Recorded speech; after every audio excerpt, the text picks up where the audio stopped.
Damn good. Man, I'm pumped up. I gotta sit down. Yeah, I'll sit down. Did you know that Wells flatted him the last lap in the rock garden? I did catch wind of that, and so yeah, I was just like head down from that point on, you know, and man, it was a battle, you know, like we kept on going back and forth. Like he would come around me on the bottom of the climb, and I was always just nipping before the single track because he was descending pretty well, and I was not descending that great. So I made sure to get ahead of him, and so you know, it would have been real interesting if he hadn't flatted. You know, definitely would have came down that last lap. But man, it was cool. Yeah, bike race for sure. But so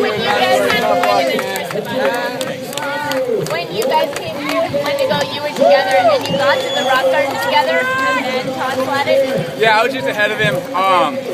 And yeah, like I said, you know, I had been just getting ahead of him on the descent. He was right on my wheel.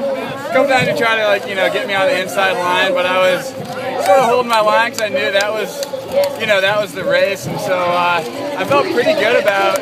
I don't know, when it kicked up really steep, I felt like I had a little bit more speed than him, so I felt good about winning that sprint in the last lap going into it, so I was able to stay in short together, but then obviously, yes! I got that.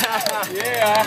Hey, Ricky Freeze, I'm going to jump in here with Sam Schultz. We got him at the finish line. How's it feel? Stars and Stripes National Champion. Oh man, it feels amazing. It was awesome out there. Big crowd. Seems like a lot of people were favoring you, man. You got to be pumped. Tell us a little bit about this race. It seemed like a pretty epic battle with Wellesley today.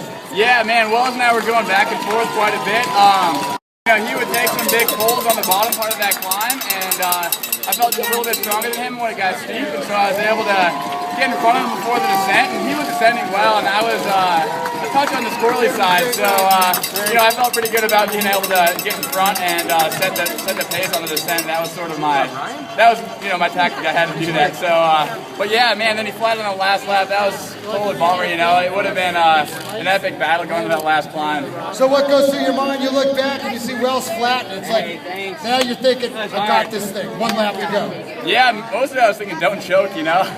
I couldn't get that out of my head, but you know, then I started thinking more positive, and I felt pretty good. So I don't know, that last descent felt like it took forever. You know, I was going a little bit cautious. I didn't want to flat or crash, but man, it felt like I was out there for an hour. Biggest win of your career, it's got to be. Yeah, I'd say so. I'm pumped. And now the Olympics. What's it like to be a U.S. Olympian? Oh man, it's amazing. All right, Sam Schultz, everybody, Trek Silver Rider.